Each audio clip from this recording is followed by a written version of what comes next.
Por la señal de la Santa Cruz de nuestros enemigos, líbranos, Señor Dios nuestro. En el nombre del Padre, y del Hijo, y del Espíritu Santo. Amén. Señor mío y Dios mío, creo firmemente que estás aquí, que me ves, que me oyes. Te adoro con profunda reverencia. Te pido perdón de mis pecados y gracia para hacer con fruto este rato de oración. Madre mía Inmaculada, San José, mi Padre y Señor, Ángel de mi guarda, intercedan por mí.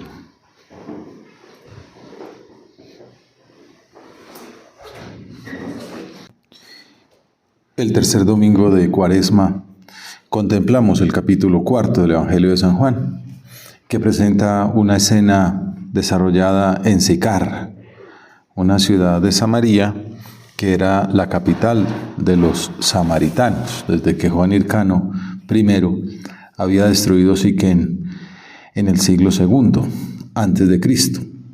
Sin embargo, la animadversión entre los dos pueblos, judíos y samaritanos, se remontaba hasta la época de Moisés, incluso hasta la de Jacob, que les había legado aquella zona en cuyo monte, llamado Garizim, tenían su propio sitio de culto. El rechazo era mutuo y había llegado a ofensas graves de parte y parte. Hacia el pozo de Jacob, que él había comprado al reconciliarse con su hermano Esaú, se dirigía una mujer pecadora, que se sentía mal por su reincidencia en el error, pues su ansia de felicidad la traicionaba, como nos pasa a todos por lo demás. Parecería que cada vez estaba más lejos de encontrarla. Cada aventura era peor que la anterior. Y a esta carga se le sumaba el remordimiento de conciencia, pues sabía que no obraba bien. Estaba sedienta del agua viva, como los judíos en el desierto, cuando caminaban hacia la tierra prometida. Abatida, como nosotros cuando le pedimos al Señor en la misa del tercer domingo de Cuaresma. Mira con amor el reconocimiento de nuestra pequeñez y levanta con tu misericordia a los que nos sentimos abatidos por nuestra conciencia. Es uno de los motivos de la Cuaresma, llevarnos a hacer examen de conciencia, renovar el deseo de conversión, ahondar esas vías de oración, penitencia y misericordia con el fin de identificarnos con la voluntad de Cristo que camina hacia el Calvario para redimirnos.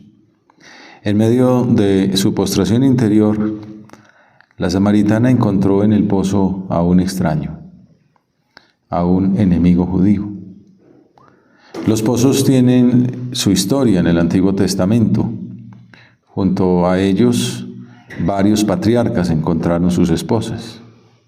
El criado de Isaac, a Rebeca. Jacob, a Raquel. Moisés, a Séfora. En todos estos casos se trató de extranjeros, como Jesús en Sicar. Historias de alianzas, de alianza de Dios con su pueblo. Ahora vemos al mismo Dios que se acerca a ese sitio de encuentro, cansado y sediento, pues era la hora de mayor calor. Regresaba de Judea, de Jerusalén, hacia Galilea, hacia Cafarnaúm, por prudencia, como retirada estratégica. Como dice San Juan, cuando supo Jesús que habían oído los fariseos que él hacía más discípulos que Juan y que bautizaba, dejó Judea y partió de nuevo para Galilea. Samaria era la región que estaba en la mitad de las dos áreas. Cuando los judíos subían hacia el templo de Jerusalén, preferían hacerlo por el Jordán para no contaminarse al cruzar por allí. Pero en sentido contrario, al regreso, no hacía falta evitar esa zona. Sin embargo, el Evangelio dice que era necesario que él pasara a través de Samaria. Lo hace más por una necesidad teológica que práctica. Jesús, cansado del camino, estaba allí sentado junto al pozo.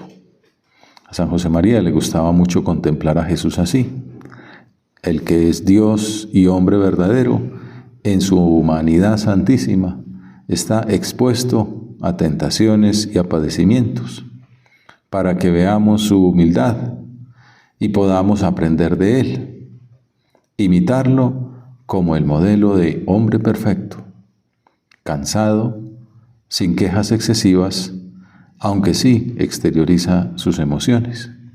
Por ejemplo, en este caso, le dice a la samaritana que llega al pozo: dame de beber. Dios, creador de todo el universo, se acerca a una criatura de un pueblo enemigo para pedirle que le dé agua. La petición de Jesús recuerda la del pueblo hebreo en el desierto a Moisés: danos agua que beber, en el Éxodo. Aunque en este caso es el mismo Dios quien le pide a la criatura. Recuerda un famoso texto de Tagore sobre el mendigo y el rey, que es muy bonito. Iba yo pidiendo de puerta en puerta por el camino de la aldea, cuando tu carro de oro apareció a lo lejos como un sueño magnífico.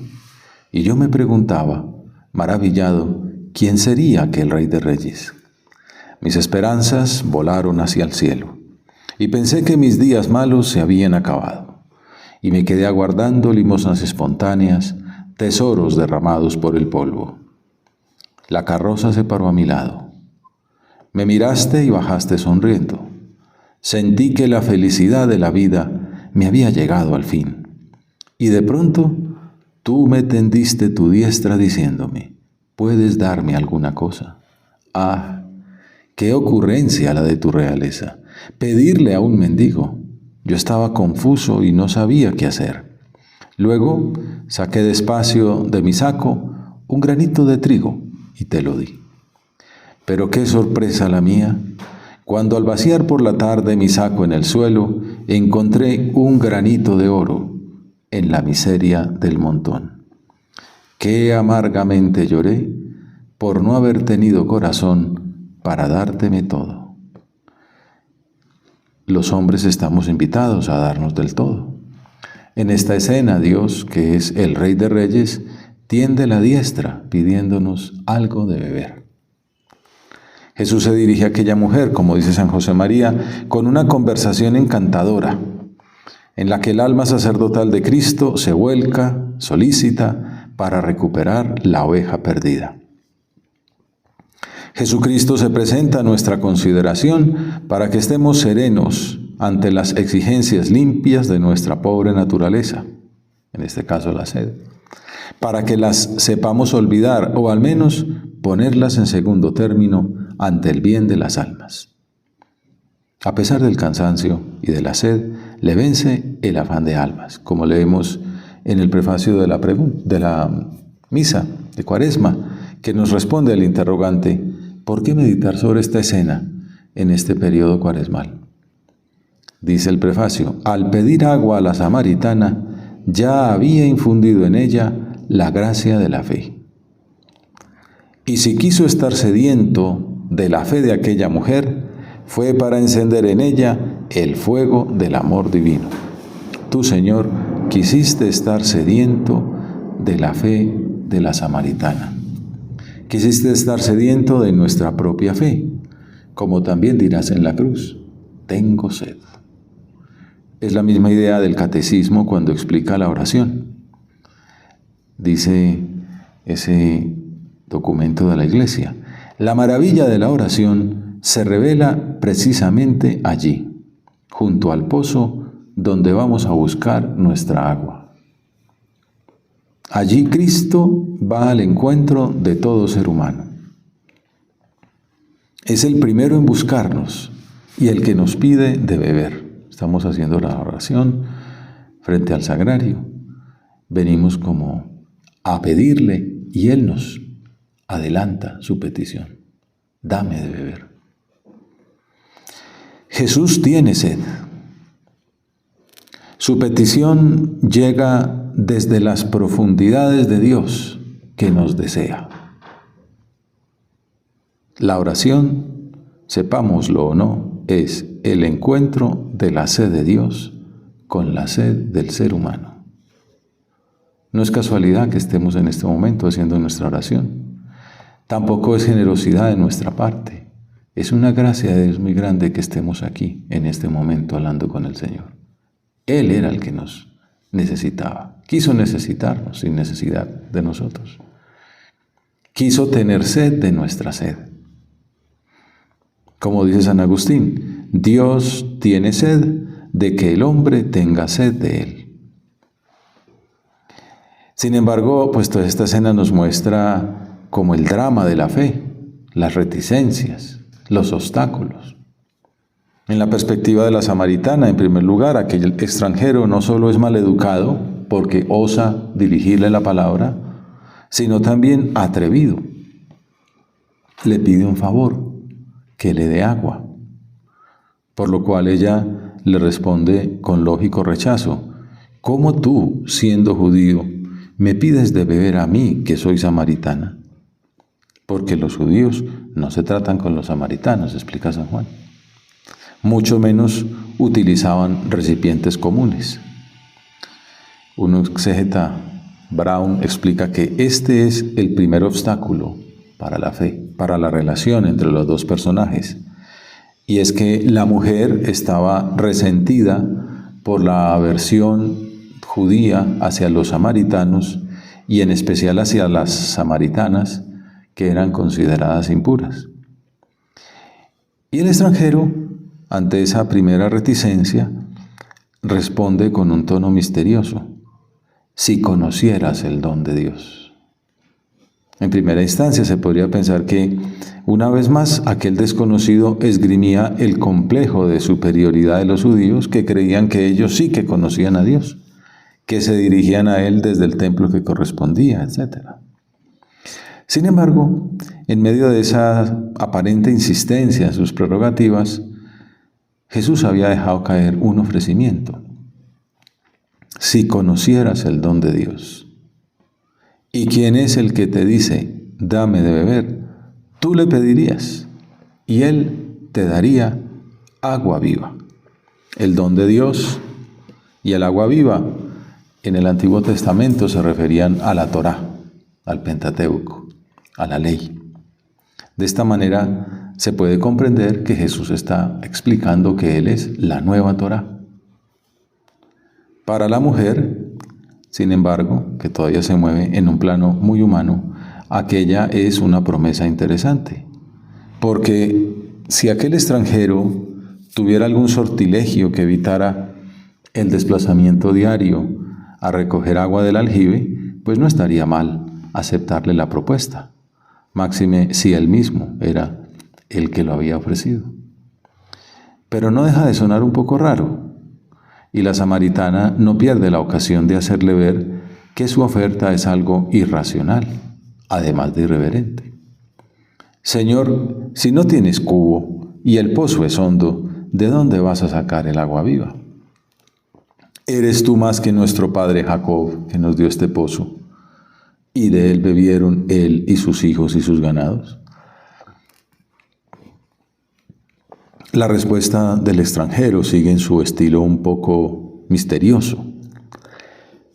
Responde Jesús: el que bebe de esta agua vuelve a tener sed, pero el que beba del agua que yo le daré nunca más tendrá sed. El agua que yo le daré se convertirá dentro de él en un surtidor de agua que salta hasta la vida eterna. Si en el Éxodo el Señor había dado al pueblo una fuente pasajera cuando le pidieron a Moisés en el desierto, ahora ofrece un manantial que brota por siempre. Parece que se trata de un agua distinta, pero agua al fin y al cabo. El negocio pinta bien, y la mujer responde con prontitud, aprovechando su día de suerte: Señor, dame esa agua. Así no tendré más sed, ni tendré que venir aquí a sacarla. El ambiente cultural en el que se movían los dos personajes permitía este tipo de diálogos. No olvidemos que unos siglos antes, Moisés había obtenido un manantial en medio del desierto al seguir las instrucciones del Señor, capítulo 17 del Éxodo. Y que otros siglos atrás, Jacob había hecho desbordar un pozo y que el agua rebosó durante 20 años. Pero el diálogo se torna molesto, pues aquel extraño toca el tema que le inquietaba a ella, la causa de su sufrimiento, el motivo de su sed interior. Él le dice: anda, llama a tu marido y vuelve. Ya veíamos al comienzo que la escena en el pozo remite a historias matrimoniales, aunque no todas gozosas, porque también se relaciona con otra historia conyugal, esta vez de traición, pero también de misericordia, la del profeta Oseas, quien cuenta que su esposa dijo en aquel mismo lugar donde está Jesús y la samaritana: me iré detrás de mis amantes que me dan mi pan y mi agua. Y es que ella no comprendía que era yo quien le había dado trigo, mosto y aceite virgen. Cuando Jesús le pregunta por el esposo, la samaritana representa a toda la humanidad, que tiene sed de Dios y se ha ido detrás de otros dioses. E intenta despacharlo con una respuesta esquiva y contundente: no tengo marido. Que es como decirle: dame mi agua y deja mi intimidad en paz. No te metas en mi conciencia. Pero la respuesta del hombre la sorprende: tienes razón que no tienes marido. Has tenido ya 5 y el de ahora no es tu marido. En eso has dicho la verdad. Este punto tiene un significado más profundo, porque los samaritanos tenían 5 dioses, denominados Baales, que en cananeo significa maridos. Dios está diciendo que esos dioses son como amantes y que Él mismo ha venido a reconciliarse con la humanidad adúltera. El verdadero Dios sale al encuentro, a establecer una nueva alianza, a casarse con la humanidad y ofrece como dote la sangre de su Hijo. Por eso San Pablo dirá que el matrimonio es un misterio muy grande, el misterio de la unión entre Dios y la Iglesia por medio del sacrificio de Jesús. Ante ese comentario, la que hasta entonces actuaba como una simple mujer huraña que iba a lo suyo, reacciona con nobleza interior, fruto de sus dolores morales, y le responde con humildad: Señor, veo que tú eres un profeta.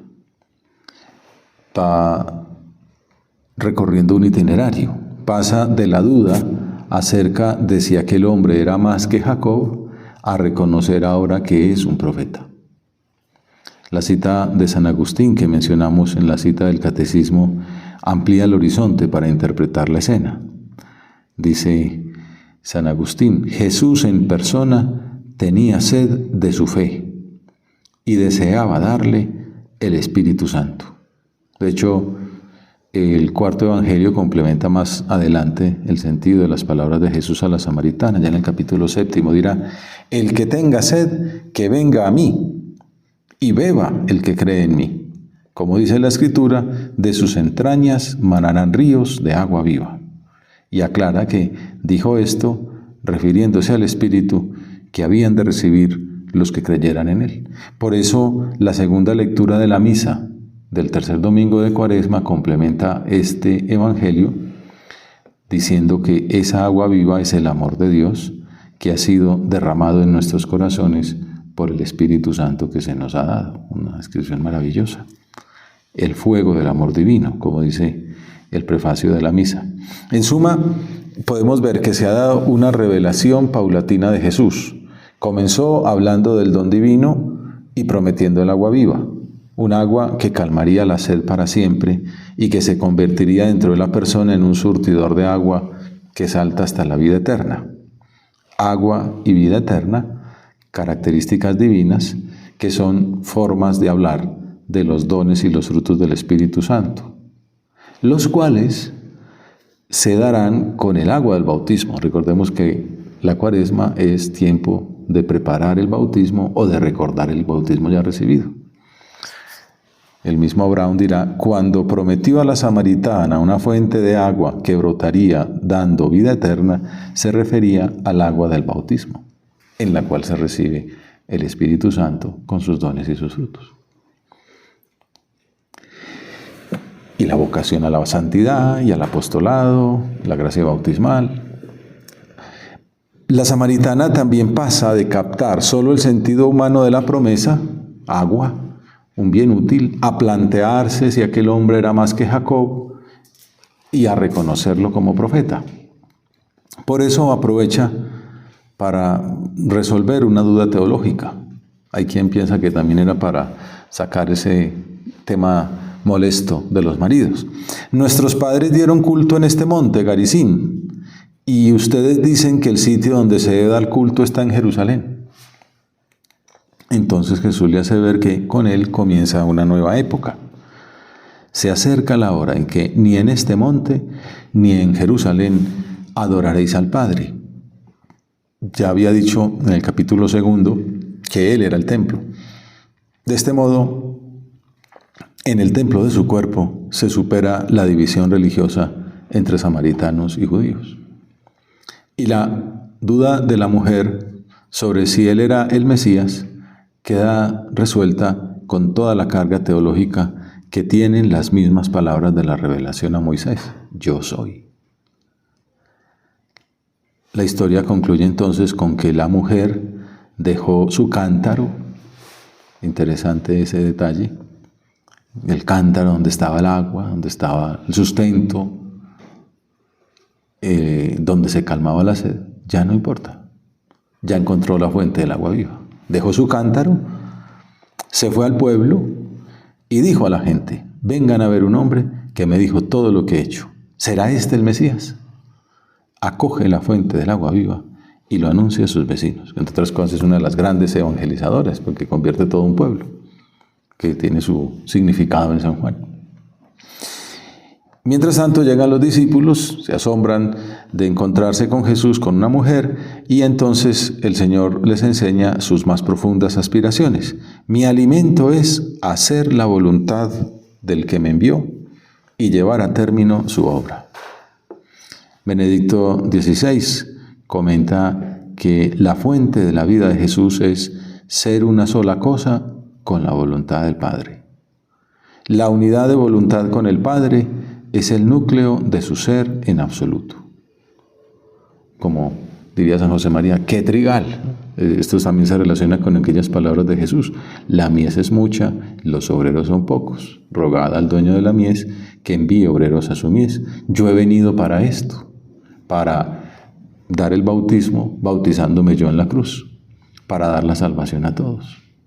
Mi alimento es hacer la voluntad del que me envió y llevar a término su obra. Está empezando el Evangelio, capítulo 4. Luego ya veremos en la parte final, cuando se identifica su voluntad con la voluntad del Padre en Getsemaní, que no aparece en San Juan, pero el domingo de Ramos dirá por la tarde aquello del grano de trigo que cae en tierra y muere para dar vida. Esa es la voluntad del Padre, que es el alimento de Jesús. Mi alimento es hacer la voluntad del que me envió.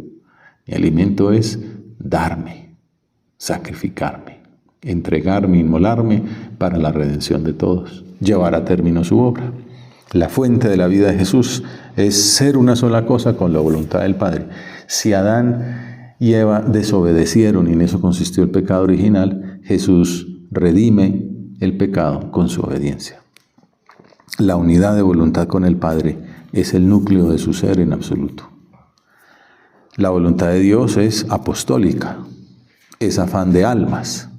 Por eso invita a sus discípulos: levanten los ojos y contemplen los campos que están ya dorados para la siega. Mientras la mujer está haciendo apostolado, preparando el terreno. San José María comenta que el Señor quería meter en nuestros corazones el mismo afán el mismo fuego que dominaba el suyo. Fuego he venido a traer a la tierra, y ¿qué quiero sino que arda? Y San José María respondía, se le comían las entrañas aquellas palabras del Señor: aquí estoy, Señor, porque me has llamado. Y por eso aquel punto de camino.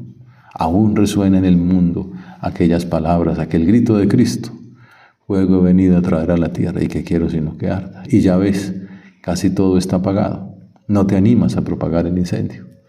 Hablamos del bautismo como fuente de agua que emana hasta la vida eterna, don del Espíritu Santo, donde se nos da el sacerdocio común de los fieles, la llamada a la santidad, la identificación con Cristo, la consagración bautismal, y por lo tanto se nos identifica con su afán de almas también.